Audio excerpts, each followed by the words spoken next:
Fighting games. Yeah, fighting games. The genre of gaming where two players go head to head in direct battle. Not just of punches and kicks, but a battle of dexterity, wits, game knowledge, and execution. Each game is like a game of chess, trying to counter, react, and outmaneuver your opponent.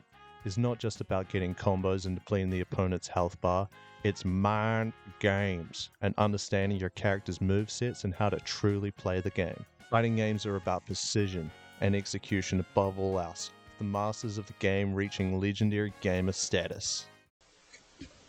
It's still real to me, damn it! But for all the combos and the grapples, there's one thing that fighting games can't do. These skills aren't transferable to real combat. Just because you can hit a 10-hit chain on your opponent in a game doesn't mean that you could walk into a martial arts tournament and rack up win after win. What if that wasn't the case? What if there was a way to play a fighting game and become a master combatant in the process? What if there was a way to truly find the fighter within? Now then, cast your minds back to 2013. With E3 on the horizon, gamers were preparing for war. The lamest kind of war. A console war.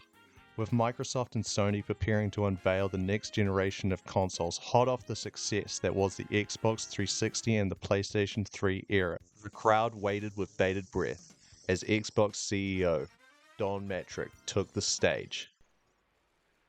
Ladies and gentlemen, introducing Xbox One. What the hell is that?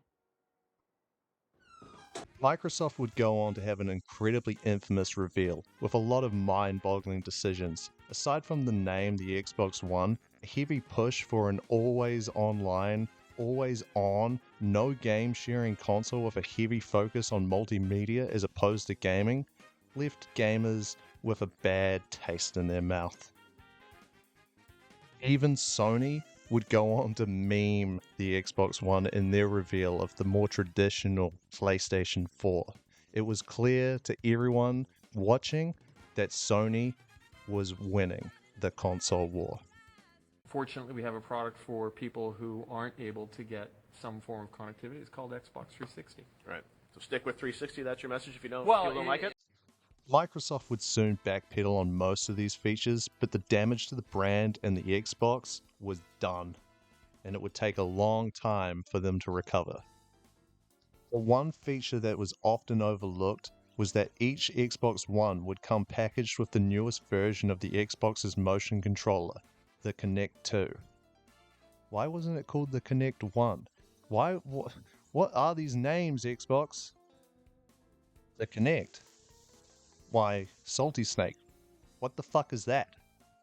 Well, with the success of the Nintendo Wii a few years before, both Microsoft and Sony were looking to get a slice of the motion-controlled pie, with Sony releasing a handheld controller called the PlayStation Move, and Xbox with the motion camera, the Kinect. Xbox's first iteration of the Kinect on the Xbox 360 left a lot to be desired. With the Xbox One coming shipped with the new Kinect, Microsoft were ready to push the new and improved Kinect with everything they had.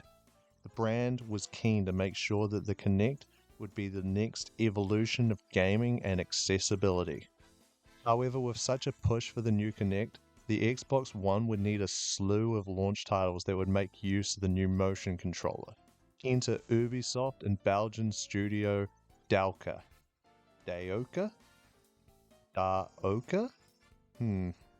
Well, they published and developed the new Kinect-based fighting game, The Fighter Within. Fighter Within touted a fighting game where your actions would be translated in-game, putting you at the helm of your fighter. Now, a Kinect-based fighting game sounds like a great idea on paper. I mean, who wouldn't want to feel like a super badass punching and kicking their way to victory, dispatching foes with their own hand? But before we talk about that, I have a hot take for you. The Kinect fucking sucked.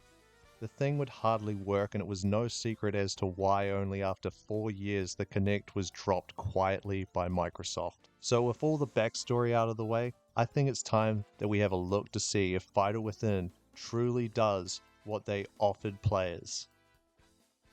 Short answer, no. Let's start with the burning question. Does the game mimic your actions one-to-one? Like if I throw a Mike Tyson uppercut, is it going to replicate my movement in the game?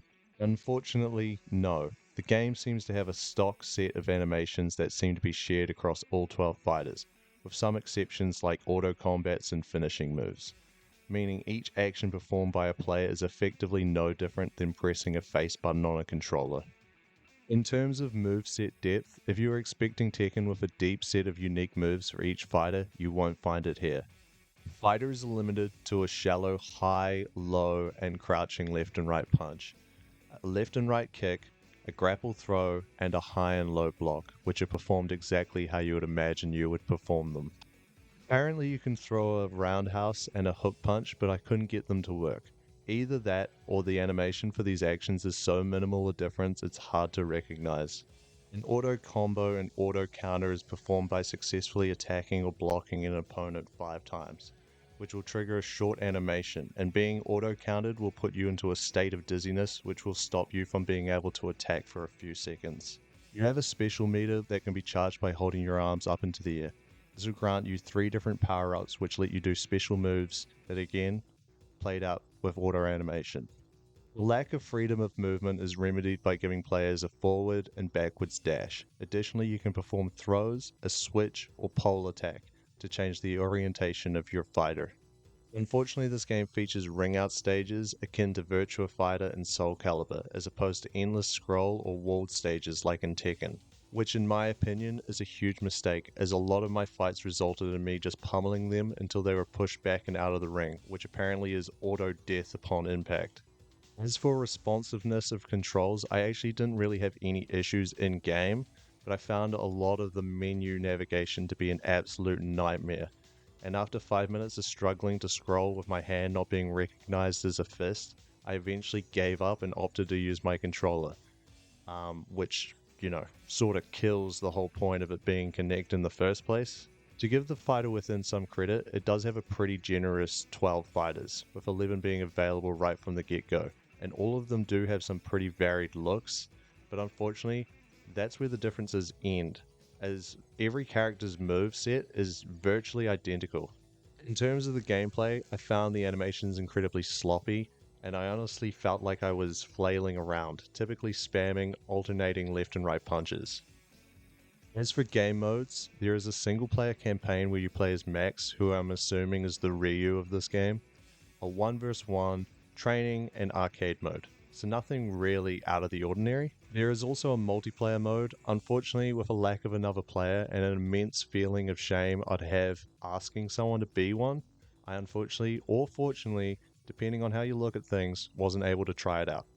There is also a glaring personal issue that I have with the Kinect, and that is unlike the Wii, the Switch, or the PlayStation Move, your whole body is the controller. You can't just sit down and fling your arms around. You have to get up and get involved.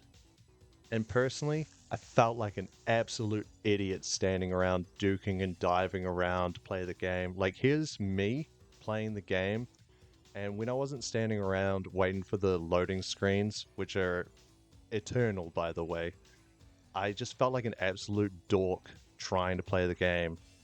Ultimately, The Fighter Within is an oddity of a game, and it feels more like a novel idea that in theory could have been really cool and interesting, but unfortunately it's let down by its own shallowness. It does not surprise me that it's not an EVO mainstay like Marvel vs. Capcom 2. The only reason that I own it in the first place is that when I got my Xbox, I felt like I had to buy at least one Kinect game as a way to justify my hardware, as at the time the thing didn't exactly recognize the New Zealand accent for menu surfing. Being more of a fighting game fan and less of a dancing game fan, I opted to go with The Fighter Within, and to this day it's still the cheapest non-secondhand video game I've ever purchased in store. The Fighter Within is in the pantheon of the worst fighting games to ever be released, and thankfully it is one of a kind. Wait. Whoa, whoa, whoa, whoa, whoa. Stop the presses. This game's a sequel? What the H? Hey guys, Salty Snake here. If you made it this far in the video, thank you.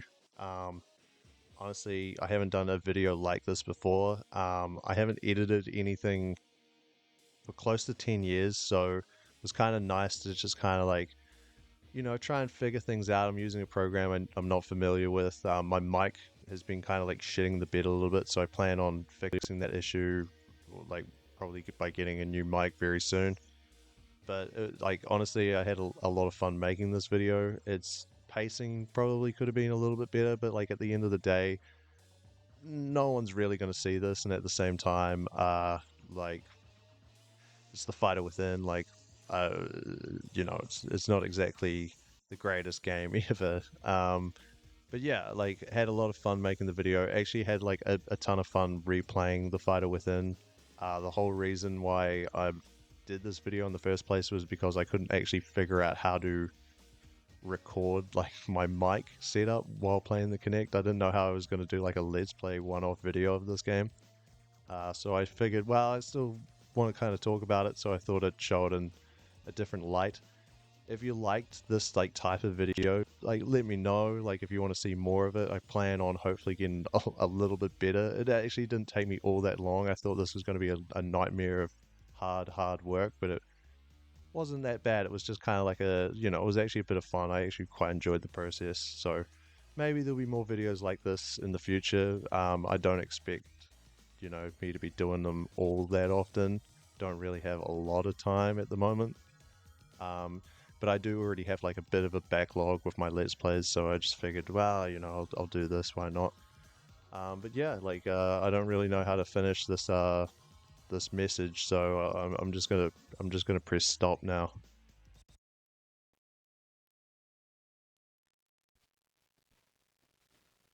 You're still here? It's over. Go home.